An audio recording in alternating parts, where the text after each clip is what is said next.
El Panteón del Estado Zulia está ubicado en la calle Obispo Lazo, entre Padilla y Carabobo, de Maracaibo. Te invitamos a saber quiénes son los personajes que aquí se encuentran, para que conozcas, recuerdes y quieras la historia y la cultura de nuestro país. Cuando nosotros llegamos al Panteón del Estado Zulia, al abrir sus puertas, lo que nos conseguimos de fondo es lo que representa el Panteón, que es un monumento arquitectónico de gran envergadura. Tú lo ves y es una estructura que tiene la formalidad arquitectónica religiosa y la formalidad simbólica religiosa, un objeto de adoración y unos adoradores. Hablar sobre el Panteón Regional del Zulia es bien interesante porque evidentemente todos los inmuebles que se llamarían bienes de interés cultural tienen su historia y por eso se les llama así. Para el año de 1949, el Centro Histórico del Zulia, que era el que funcionaba, más no la Academia de Historia, eso fue lo primero que se creó, el Centro Histórico del Zulia, comenzó a hacer las gestiones para la creación, ¿verdad?, de un mausoleo de hombres ilustres. Esa fue la denominación que se le dio cuando ellos comenzaron a hacer las gestiones con las instancias gubernamentales que nos podían tomar la decisión. Pero nada ocurrió. Solo para 1988, cuando la Fundación Zuliana para la Cultura, con sede en Caracas, decide comenzar también estas gestiones que habían sido olvidadas. El Panteón Regional tiene a mi modo de ver un problema, que es el mismo problema en términos de concepción de la historia. Es decir, los panteones regionales nacen a propósito de una iniciativa que el padre es Antonio Guzmán Blanco, influenciado por su padre. Eso es, cuando se cumple el centenario del nacimiento de Bolívar, es decir, 1883, pleno periodo guzmancista, se plantean varias cosas: la Academia Nacional de la Historia, la transformación de la iglesia donde hoy está el Panteón, en Panteón Nacional, porque se trataba de construir en términos simbólicos una historia sacralizada. O sea, Bolívar, los héroes de la independencia como semidioses. Y los semidioses se adoran en el Panteón. Y el 20 de enero de 1995 se inaugura con la traída de los restos de Venancio Pulgar, uno de los primeros presidentes de Estado que tuvo el Zulia. Estos restos estaban en el Cementerio General del Sur y también por las gestiones que hicimos con la Fundación Zuliana para la Cultura fueron traídos a Maracaibo. En el Panteón hay personajes que muestran este contraste entre la sacralización, ¿okay?, son los rituales de los grandes héroes que ahí están, y esto que yo llamo la democratización de la memoria. Nosotros podemos conseguir 36 bóvedas cerradas. Hablamos de bóvedas cerradas, aquellas que tienen por fuera una tapa en bronce en forma de cuadrado. A su vez, en el mausoleo también nosotros podemos observar 3 bóvedas abiertas que están en el centro, y esas bóvedas las llamamos abiertas. Fácilmente el visitante puede ver que dentro de ellas se exhiben 3 cofres. 3 cofres que cuando nos acercamos un poco más, notamos también que tienen una diferencia que a la vista se observa. Los 2 primeros cofres no están cerrados, están semiabiertos, y el último sí está cerrado. Los 2 primeros están abiertos porque allí no hay restos. Allí solamente es de manera simbólica que se exhiben uno, que corresponde a la bóveda número 1, en homenaje a nuestro héroe zuliano, el general Rafael Urdaneta.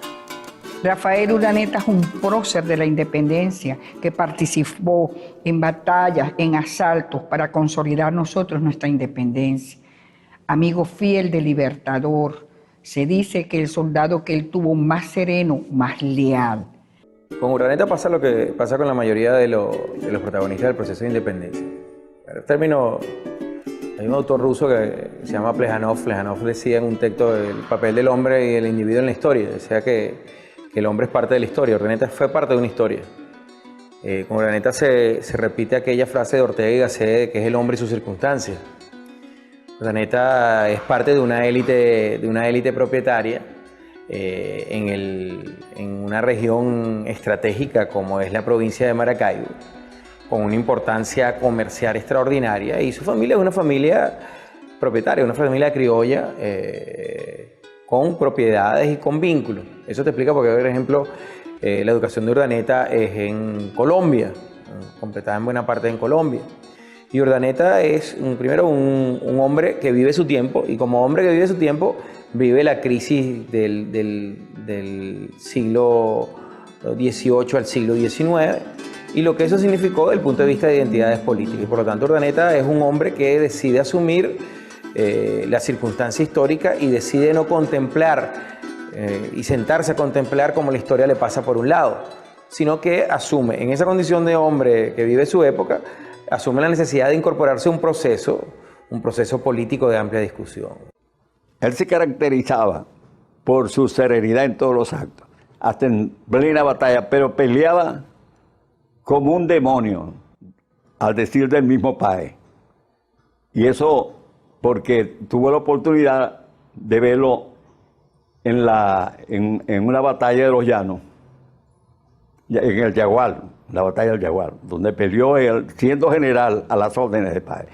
Urdaneta tiene un papel significativo, ¿no? Y que todo el mundo se lo reconoce, y es que la preeminencia de su familia, su propio compromiso, su propia identificación con los ideales bolivarianos. Rafael Urdaneta convenció a Simón Bolívar que era el mejor soldado que tenía. Él dijo, usted es el eje por el cual gira Colombia. Colombia era la gran Colombia, lo que era, digamos, Venezuela, Colombia, Ecuador, Perú y Bolivia, esos países. En los diferentes combates que él estuvo, su actuación fue excepcional.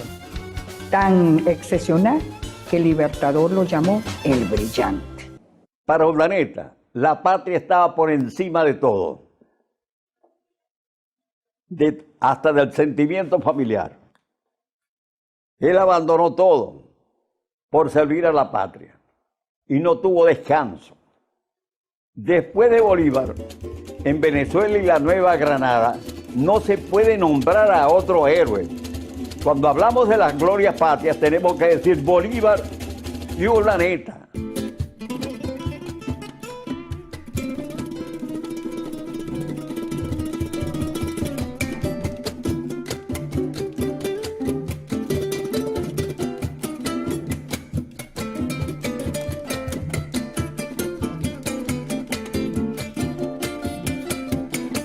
Luego en la bóveda número 2 está otra gloria zuliana, como lo es Rafael María Baral, polígrafo, nacido también en la ciudad de Maracaibo.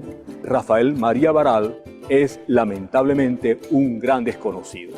Rafael María Baral fue el zuliano que ingresa, el latinoamericano que ingresa por primera vez a la Real Academia de la Lengua Española con su diccionario de Galicijo, el primer latinoamericano que ingresa a la academia. Esa misma academia en Madrid elige por primera vez en su historia a alguien nacido fuera de España, a un hispanoamericano, a uno nacido en este continente, para que sustituya a un miembro de la academia. Rafael María Baral, ese maracaibero, ese venezolano de Maracaibo, es nombrado académico de la lengua. Este es un hecho muy importante. Nadie puede hacer ninguna labor importante en la lengua española, labor escrita, si no cuenta con este diccionario. Rafael María Baral firma el acta de separación de la provincia de Maracaibo de la Gran Colombia. Esto es en 1830, un momento muy importante cuando empieza la república presidida por José Antonio Páez. El momento en que comienza esta república que todavía vivimos. Esta república separada de Bogotá. A Rafael María Baral definitivamente es un personaje que tendría que cubrir muchas páginas de escritura.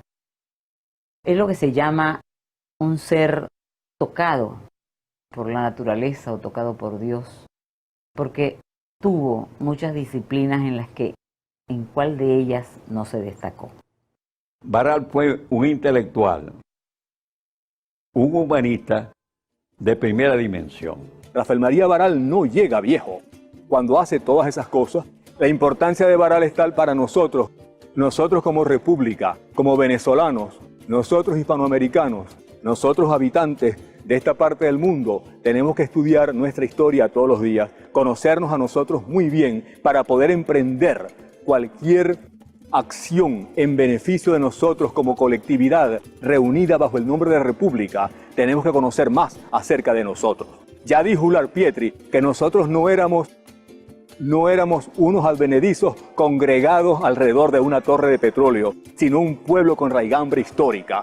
Y eso lo digo yo acá, junto a la plaza de Rafael María Baral. Una invitación a estudiar este personaje del cual tenemos mucho que aprender y aprendemos todos los días, porque ahí está el diccionario, que es el resultado de una academia, por ejemplo, una de las tantas cosas que nos dejó.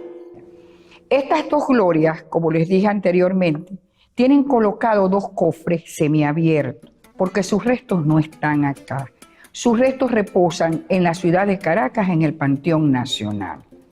Algunos historiadores manifiestan que aquí tenemos esos cofres abiertos, esperando que algún momento esos restos de esas glorias nuestras regresen a su región. Todavía el Zulia está a la espera de recibirlos.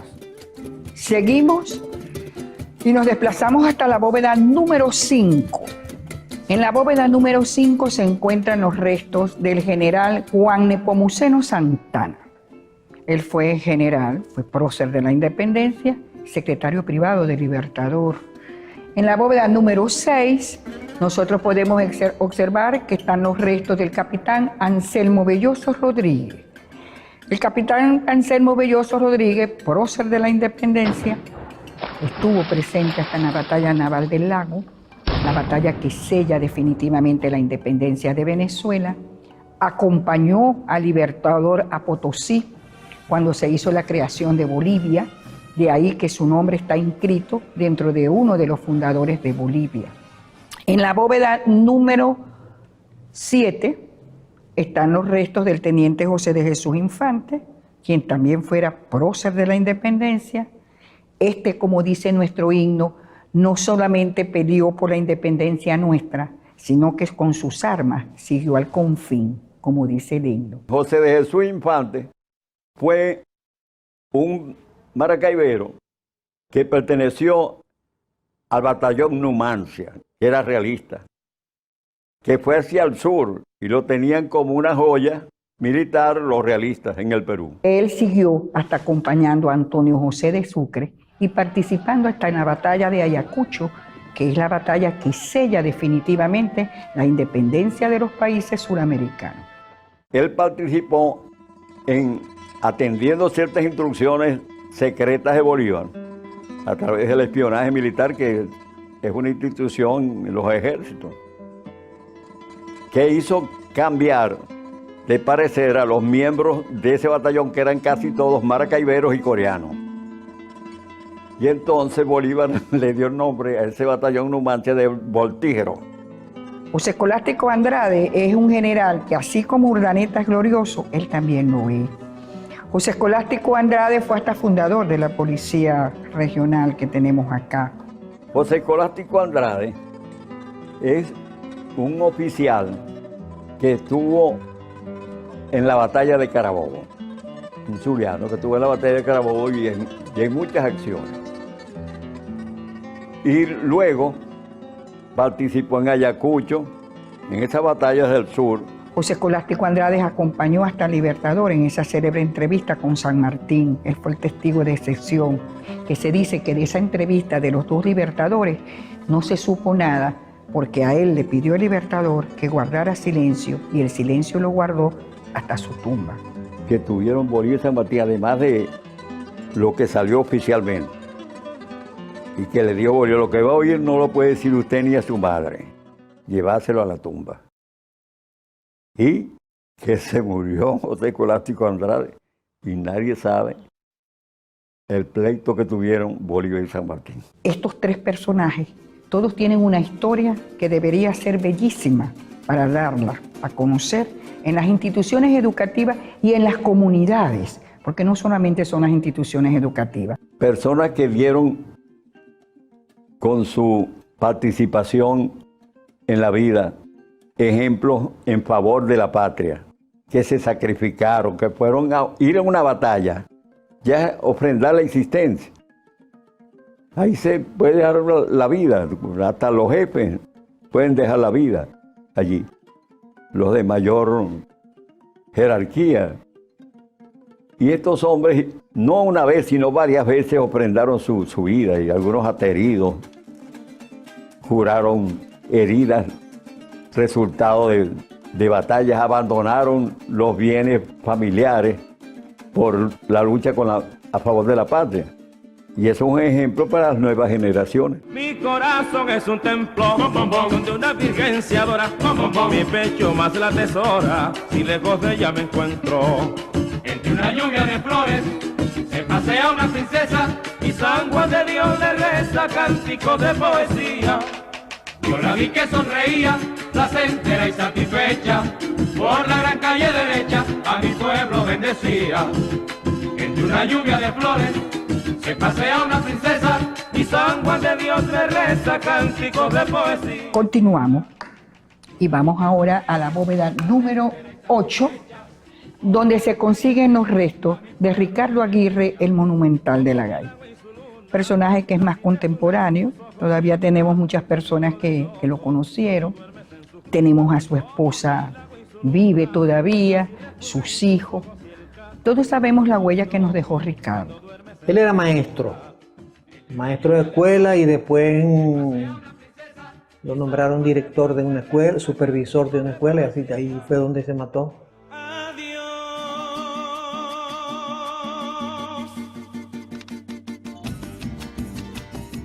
El año 69 va llegando a su destino y vuela un pájaro espino que en la noche se conmueve al ver la espina mayor, sabiendo que iba a morir.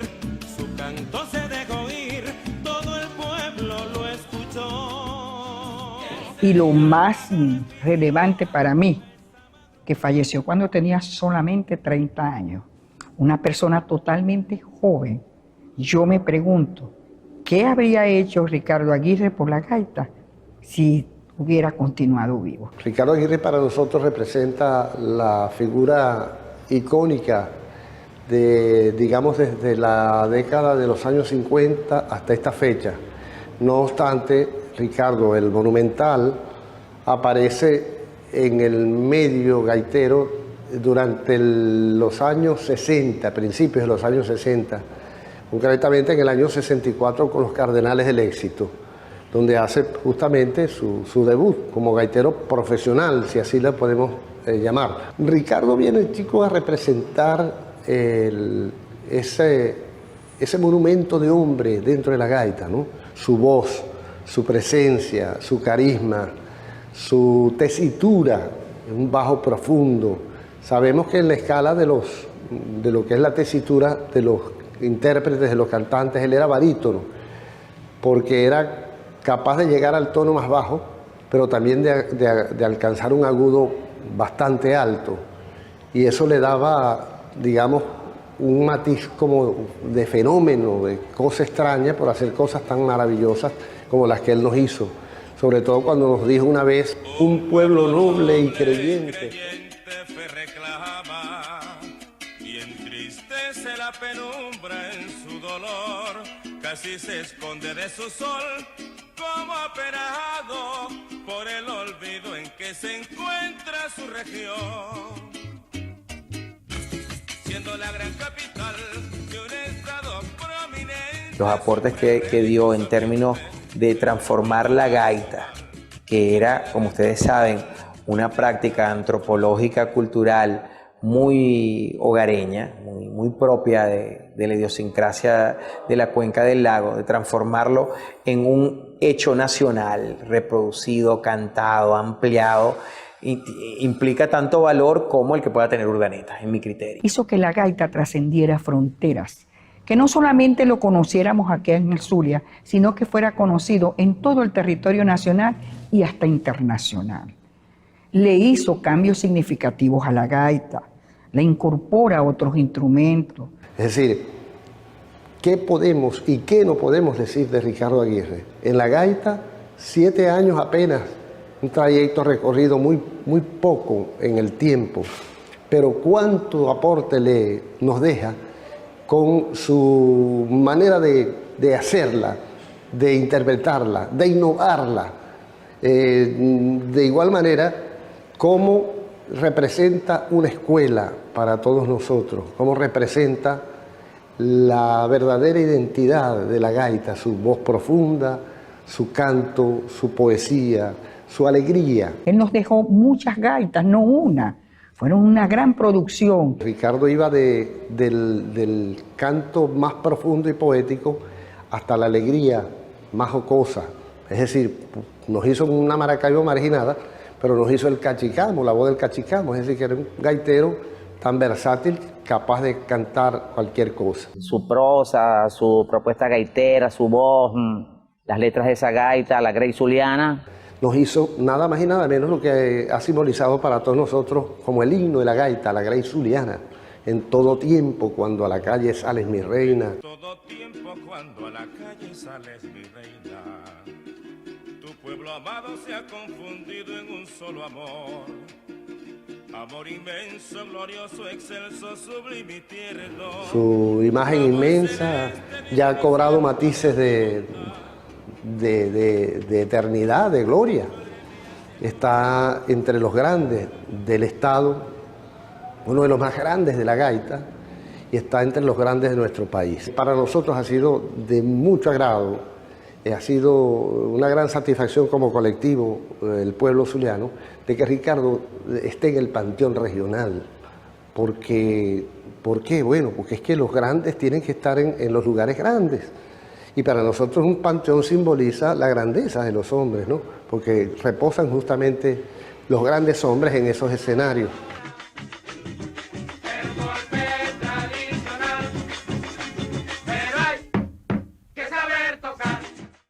Al lado de los restos de Ricardo Aguirre está la bóveda número 9. Allí se encuentran los restos de Felipe Pirela, el bolerista de América. Felipe Pirela Morón, nacido en la populosa barriada de Santa Lucía. Desde muy niño Felipe estuvo muy vinculado a la raíz de su mamá. Yo siempre he querido decir que los grandes artistas del mundo, su raíz es femenina, sus raíces vienen de su mamá, de la madre. La mamá de Felipe, doña Lucía Morón, ella acostumbraba a hacer en el patio de su casa algunos sainet, si no lo sabían. ¿Ven? Ella hacía en su casa sainet, en el patio de su casa, donde hacían obras de teatro, cantaban. Ella tenía en su casa como un centro de cultura para la juventud de aquella célebre institución, Asociación de la Juventud Venezolana, la AJV. Y allí nos reuníamos varios jóvenes. De entonces practicábamos el teatro. Un señor de edad era el que dirigía la actividad dramática. Cantábamos algunos. Desde muy niño Felipe tocaba, se iba con un pote de leche y un grupo de amigos en el barrio, sus hermanos sobre todo, y tenían un grupo musical donde Felipe era el cantante de boleros y tocaban en muchos sitios nocturnos de Maracaibo. Felipe, como menor de edad, no lo dejaban entrar. Yo era cantante también. Cuando muchacho iba a cantar en los aficionados, en las emisoras que hacían concursos, y Felipe Pirela cantaba ahí. Era un negrito chiquitico, él que se vestía como un pachuquito. Y entonces, pero una voz envidiable. Y entonces cada vez que cantaba con él me ganaba. A la edad de 15 años ya Felipe Pirela dicen que tenía más aventura que Tarzán. Ya había recorrido parte de todos los sitios nocturnos de Maracaibo, pero como en menor de edad entraba por detrás, porque él era el que cantaba el bolero, estaba con un grupo de sus hermanos que tenían un grupo musical y él era quien hacía los boleros. La fama que adquirió, que de pronto yo lo vi que cantaba con Avillo. La esposa de Billo Frometa le dice, mi amor, por aquí está un maracucho que quiero que lo escuche. Bueno, igualmente le dice Billo, tráemelo. Billo le pone unos ejercicios, Billo se pone con el piano y le pone a tocar unas canciones. Dice Billo que le cantó 5 canciones sin equivocación, sin faltar los tonos, inmediatamente le hizo un contrato. De ahí comienza la vida exitosa de Felipe Pirela como artista, como bolerista y como muso y como personaje. Aunque tú no me quieras, ni siquiera mirar, tu recuerdo en mi alma para siempre estará. Felipe Pirela, un hombre que marcó el rumbo del bolero. Como dicen muchos, se hizo un bolero. Él es un bolero en sí mismo, Felipe Pirela. Su historia es un bolero. Todo lo que cantaba Felipe Pirela lo convertía en bolero. Así que Felipe realmente es el rehacedor del bolero. El bolero tiene, desde mi punto humilde de vista, un antes y un después de Felipe Pirela. Ya comenzaba a tener conocido en el planeta. Felipe inclusive deja grabadas canciones en italiano, canciones en papiamento, canciones en inglés y por supuesto sus grandes canciones en español. Felipe desayunaba en Maracaibo, cenaba en Bogotá, almorzaba en Nueva York. Una persona que su canto lo llevó fuera, se dio a conocer, que le colocó el nombre del bolerista de América, nada menos que Pedro Vargas, en un país, México, donde sabemos que es cuna de grandes boleristas. Y allá, nada menos que Pedro Vargas, le dio el nombre de el bolerista de América. Yo no quiero que las flores sepan los tormentos que me da la vida. Si supieran lo que estoy sufriendo, por mi pena morirían también. Pues se fue para Puerto Rico, por allá, y fue cuando se vino la muerte de él. Pero Felipe es asesinado fuera de su país. Ya él sabía, tenía anunciada su muerte. Y él intentó varias veces regresar al país, pero las leyes en este país le prohibieron regresar. Inclusive él escribe una carta de puño y letra al presidente Rafael Caldera para su momento, y dicen que la carta, como fue escrita a mano, la carta tenía lágrimas, donde él le pedía que lo perdonaran y lo dejaran regresar. El presidente Caldera hizo caso omiso a esa carta y por supuesto nunca no lo dejaron entrar. La llegada de Felipe, además, es una llegada que molesta esa sacralización, porque es un tipo de cantabolero que vivía de bares en bares, que tuvo una vida tumultuosa, que murió como murió, con los bemoles que hay en torno a su muerte. Pero sin embargo, Felipe es un referente musical, y la música es cultura, la música es patrimonio. Y por lo tanto su presencia reivindica esa necesidad de tener en el panteón regional un poco para bajarle los niveles de ritualización, de sacralización, de formalidad, para permitir que haya una cultura de lo popular, pero no lo popular del populachero, sino de lo popular colectivo. Es necesario su presencia. El bolero que más recuerdo de Felipe Pirela es ese bolero es mío.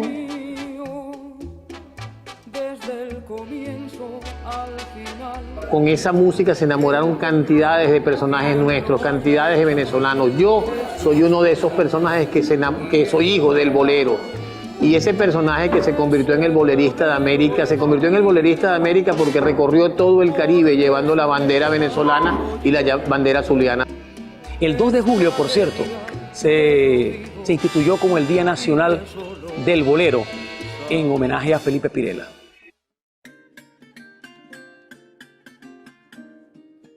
Así nos vamos a los humanistas, y en la bóveda 24 están los restos de Francisco Ochoa, doctor en Ciencias Políticas, primer rector de la Universidad del Zulia, cuando su instalación. El 11 de septiembre la Universidad del Zulia, siempre, como fue el día que se instala la universidad por primera vez, coloca ofrendas florales ante los restos de Francisco Ochoa. Al lado de Francisco Ochoa, en la bóveda número 25, están los restos del poeta Udón Pérez. Udón Pérez es un personaje que merece ser, como dije anteriormente, estudiado, porque nos dejó muchas enseñanzas, no solamente con sus poemas, sí, en una gran producción, dicen que más de 300 poemas. Udón Pérez es un poeta que fue amigo de Andrés Eloy Blanco, que lo llamó el gran poeta del Zulia, lo consideró, lo invitó, fue una relación prolífica. Ha sido el poeta que hasta el presente ha escrito con más facilidad un verso. Él escribía un verso con gran facilidad, pero también es justo destacar que fue un personaje que terminó 2 carreras, la de ciencias políticas y la de medicina. Las culmina, pero no va a recibir títulos, porque él expresaba que a él lo que le interesaba era ser doctor, mas no doctor. Es importante decir que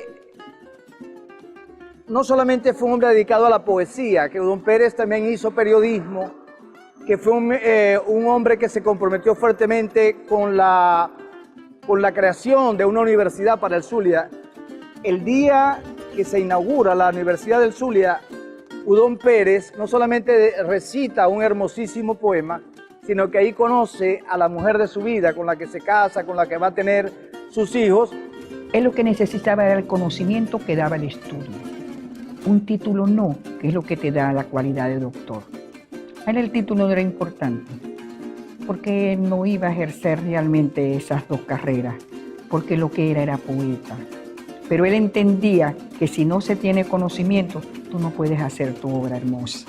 Que para hacer una obra hermosa, tú tienes que conocer. Pero Udón Pérez, sin duda alguna, Udón Pérez es un personaje, un hito en la historia cultural del Zulia. Porque el primer poeta que pone en su poesía el lago y hurga en su historia y trata de darle una personalidad al lago es precisamente Udón Pérez.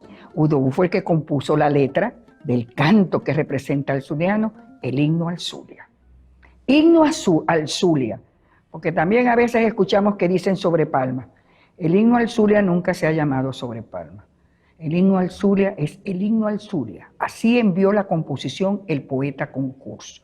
Y el jurado, cuando determinó quién había ganado, el jurado dijo, resultó ganador la composición, cuyo verso inicial es sobre palmas y lauros de oro. Es otra cosa a decir titulado. Nunca se tituló así. Si alguien merece estar en el panteón, y esto rima, ese es Udón.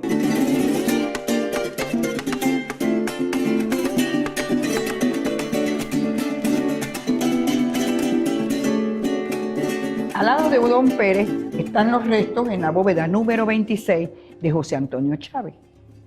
Ya nosotros tenemos una letra, la composición cuyo verso inicial es sobre palmas y lauro de oro. Pero para tener un himno necesitamos una música. En la música, la composición que ganó fue la composición que el compositor envió con el seudónimo de Maedo. Y cuando se abrió el sobre, determinando que esa era la pieza ganadora, nos dimos cuenta, o se dio cuenta el jurado, que Maedo correspondía al doctor José Antonio Chávez. Es bueno hacer también la acotación que el doctor José Antonio Chávez había participado como jurado de la letra. Él no concursó por la letra porque él era músico, doctor en ciencias políticas, músico. Él fue hasta el 3er rector también de la Ilustre Universidad del Sur. En la bóveda 27 conseguimos los restos del artista plástico Julio Árraga. Hablar de Julio Árraga, tenemos que también remontarnos a hablar de Puchi Fonseca, cuyos restos están en la bóveda 28. El caso de Julio Árraga, que es un pintor nacido en 1872 y fallecido en 1928, destacaron a partir de la gran exposición regional que se realizó con motivo del centenario del gran mariscal de Sucre. En esta exposición ellos llevaron sus pinturas, tanto Julio Árraga como Puchi Fonseca, y fue todo un éxito. Los comentarios del público fue sensacional, ellos causaron. Esto motivó a que el presidente de entonces del Estado Zulia, el doctor Muñoz Tebar, los becara para seguir estudios en Italia, específicamente en Florencia, en pintura específicamente. Eso se realizó, ellos viajaron allá y cuando vinieron a Maracaibo de nuevo, eso fue toda una apoteosis, pudiera decirse. La obra de Julio Árraga generalmente quedó en colecciones privadas y muchas se fue al extranjero. Él es el constructor del trono de la Chinita y es el que talló los ángeles que podemos apreciar en el trono de la Chinita, fueron realizados por Julio Árraga. Comparte con esta gloria con el pintor Manuel Pucci Fonseca de ser los dos grandes pintores del Estado Zulia con resonancia nacional de finales del siglo XIX y comienzos del XX. Una de las obras que no se le conoce ni se le reconoce es el Miranda en la Carraca, que hizo Pucci Fonseca, que es el segundo cuadro que habla sobre Miranda en la Carraca. Él se enfatizó muchísimo en el retratismo. Y casi toda la familia, incluyendo al mismo general Rafael Urdaneta, fueron hechos por él. Y así fue creciendo verdaderamente la importancia de Manuel Pucci Fonseca en la historia zuliana a través de la pintura. Habría que destacar que el caso de Julio Árraga comenzó como un pintor naturalista, luego pasó a ser un pintor paisajista, fundamentalmente un pintor del puerto de Maracaibo, de sus calles, de su gente. Este escudo del Zulia es elaboración de Manuel Pucci Fonseca. Otro aporte que le hace él al Zulia es cuando pinta la aparición de la Virgen de la Chiquinquirá, que está realmente en la basílica que lleva su nombre, en la Basílica de la Chiquinquirá. Y conjuntamente, fíjense si no era una dupla que conjugaba a Pucci Fonseca y a Julio Árraga, cuando también, ¿verdad?, todo el marco del cuadro de la Chinita, quien lo hizo fue Julio Árraga. Entonces, vemos hasta dónde fue la cercanía de ambos pintores, ¿verdad? Que fueron además formadores de nuevas generaciones. Tanto Julio Árraga como Pucci Fonseca fueron exaltados al panteón juntos. ¿No? Entonces es un poco también de articular lo moderno con las tradiciones. En el caso de Julio Árraga, tú tranquilo puedes crear en ese mismo panteón elementos virtuales. O sea, hacer una especie de escaneo de sus obras, la transmites en forma de holograma y lo haces más cercano, que la gente entre a jugar. Así como entra en la obra de Jesús Soto, en el Canlia Bermúdez, que la gente juega porque es hiperkinético, igual. Finalmente tenemos en la bóveda 29 los restos del músico Adolfo de Paul. Adolfo de Paul se le recuerda muchísimo porque él fue el que escribió la música de ese canto a nuestra patrona, la Virgen de Chiquinquirá, Gloria a ti, casta Señora. La música es de Adolfo de Paul. Sus restos están en la bóveda número 29. La letra del himno a la Virgen fue de la poetisa Graciela Rincón Calcaño, quien no está en el panteón, pero sí tengo conocimiento de que hay unas iniciativas por allí de querer solicitar la inhumación de sus restos en el panteón. Ellos fueron solicitados hace unos años atrás, pero en el momento que los solicitaron, la poetisa no tenía los 25 años de fallecida, porque es bueno que se conozca que una persona para ser inhumada en el panteón debe tener como mínimo 25 años de fallecida. Si no tiene el tiempo, ya sus restos no pueden llegar acá. Hay que esperar que cumpla los 25 años. Cuando a veces se dice que en el Panteón del Estado Zulia no hay científicos, enseguida al zuliano se le viene a la mente el nombre de Humberto Fernández Morán. ¿Y qué pasa con Humberto Fernández Morán? ¿Por qué Humberto Fernández Morán no está en el panteón? Sencillamente porque no tiene los 25 años de fallecido. Finalmente, completar los 13 personajes que están inhumados hasta el momento en el Panteón del Estado Zulia, en la bóveda número 34 están los restos del periodista e intelectual Eduardo López Rivas. Es el personaje que ha entrado más reciente en el panteón. Un periodista extraordinario, que tenía todos sus méritos para llegar al Panteón Regional y obviamente nadie se recordaba de Eduardo López Rivas. Él fue el director fundador de El Fonógrafo. El Fonógrafo fue uno de los primeros diarios o el de más importancia que tuvo el Zulia. Fue editor y fundador de los dos órganos de comunicación que existían en la época, El Fonógrafo y el Zulia Ilustrado. Fue el periodista que le incorpora por primera vez a los periódicos en toda Venezuela una imagen o un fotograbado. Caramba, cómo ansiamos que realmente en el Zulia se hagan periódicos como estos. Esos sí eran verdaderamente unos periódicos con tinte cultural. Cada uno de estos personajes tiene una historia que debe ser conocida para que sea reconocida, querido y respetado. No hay valorización de nuestros artistas. Yo siento que es por desconocimiento, por ignorancia o por insensibilidad que las obras de los artistas no son más apreciadas. Aquí no se cuida porque no se conoce, volvemos a decir. Lo que no se conoce, no se reconoce, no se quiere ni se respeta. No hay conciencia en el pueblo de la grandeza del Zulia. Todo es historia, historia bonita, porque yo a veces he dicho que se le ha tenido a la historia como algo que no me gusta, algo que es fastidioso. Y yo he dicho, porque no se cuenta como es.